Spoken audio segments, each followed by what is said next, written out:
سنیے، یہ آپ بار بار سنتے ہیں، ذہن نشین کیجئے، وَذَكِّرْ فَإِنَّ الذِّكْرَىٰ تَنفَعُ الْمُؤْمِنِينَ۔ حدیث کا لفظ عربی زبان کے اندر کسی ڈکشنری میں دیکھ لیجئے، گفتگو، کلام، یا پھر جدت اور جدید کے معنی میں جو لفظ آپ کے منہ سے نکلتا ہے وہ واقع ہوتا ہے، وہ حادث ہوتا ہے، وہ جدید ہوتا ہے۔ اس لیے زبان نکلنے والے الفاظ اور گفتگو جو ہے یہ حدیث کہلاتی ہے۔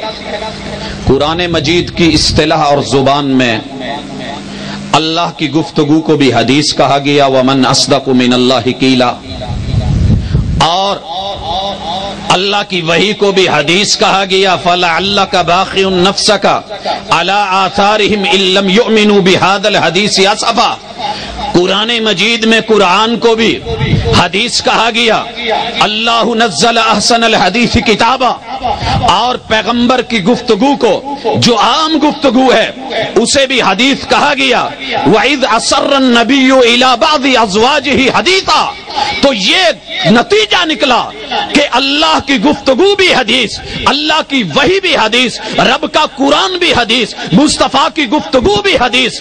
اور اگر اصطلاح محدثین میں جائیے گا تو نبی صلی اللہ علیہ وسلم کے اقوال بھی حدیث، افعال بھی حدیث، آقا صلی اللہ علیہ وسلم کے شمائل بھی حدیث، آپ کی تقریر یعنی تقریرات بھی حدیث۔ تو یہ ساری چیزیں مل کر کے حدیث۔ تو اہل حدیث کا معنی کیا ہے؟ اہل حدیث اللہ کی کلام والے، اہل حدیث اللہ کی وحی والے، اہل حدیث رب کے قرآن والے، اہل حدیث پیغمبر کے فرمان والے، اہل حدیث نبی کے اعمال والے، اہل حدیث نبی کے شمائل والے، اہل حدیث نبی کے کردار والے، حدیث نبی کے کریکٹر والے، اہل حدیث پیغمبر کے اسوہ والے، اہل حدیث نبی کی رضامندی والے، نبی کی تقریرات والے۔ تو میرے بھائیوں، ناموں کی وضاحت کے بعد ہم اب آگے بڑھتے ہیں۔ ہماری دعوت کیا ہے؟ دعوت سنیے، پہلی ہماری دعوت یہ ہے کہ ہم لوگوں کو لا الہ الا اللہ کا شناختی کارڈ کہتے ہیں، بنوا لیجئے۔ جب لا الہ الا اللہ کا شناختی کارڈ بن جاتا ہے، ہم کہتے ہیں سفر جنت پہ چلنا ہے تو محمد الرسول اللہ کا پاسپورٹ بنوا لیجئے۔ پاسپورٹ بن گیا ہے، عقیدہ صافیہ کا 1 نمبر ویزا لگوائیے۔ جب یہ لگتا ہے تو صرف ویزا کافی نہیں، ہم وہاں پر پیغمبر علیہ الصلوۃ والسلام کی اور اللہ کی اطاعت کا ٹکٹ لگواتے ہیں، اور ٹکٹ ہی کافی نہیں ہے، اس کے اوپر سنت کی مہر۔ ہم کہتے ہیں لوگوں، ٹکٹ لگ گیا ہے تو سنت کی مہر لگوا لیجئے۔ جب سنت کی مہر لگ گئی ہے تو تقوی کا زاد راہ لے لیجئے، اور پھر نبی کریم علیہ الصلوۃ والسلام ان کی بات، اطاعت اور توحید اللہ جو ہے اس کو لے کر کے انٹرنیشنل ایئرپورٹ سے فلائٹ لیجئے سنت کی، اور وہ فلائٹ کے جس کے پائلٹ محمد الرسول اللہ صلی اللہ علیہ وسلم ہیں، وہ علاقائی اور ڈومیسٹک نہیں ہے۔ وہاں ایمان کی فضا سازگار میں سفر ہوگا، وہاں جو روٹ ملے گا یہ صراط مستقیم کا ہوگا، راستے میں ریفریشمنٹ جامع کوثر کی ہوگی، اور پھر جنات رب الودود کے اندر جا کر کے آپ کا ورود مسعود ہوگا۔ ہم ڈومیسٹک فلائٹوں پہ لے کر کے لوکل سواریوں پہ بٹھا کر کے لے جانے والے نہیں ہیں۔ کسی نے چلنا ہے تو آئے۔ ہماری دعوت میں، ہمارے ویزے میں، شناختی کارڈ میں، پاسپورٹ میں لگنے والی ٹکٹ میں، ٹکٹ پہ لگنے والی مہر میں، انٹرنیشنل توحید کے ایئرپورٹ میں، سنت کی فلائٹ میں، محمد الرسول اللہ صلی اللہ علیہ وسلم جیسے پائلٹ یا کسی چیز پر شک ہو تو انگلی کھڑی کر دیجئے گا، اگر نہیں ہے تو آئیں ہمارے ساتھ جنت کی راہ کی طرف۔ جنت کی طرف لے کے تو سارے جاتے ہیں، لیکن ٹکٹ کبھی 2 نمبر، کبھی ویزا 2 نمبر، کبھی پائلٹ 2 نمبر، کبھی فلائٹ 2 نمبر، کبھی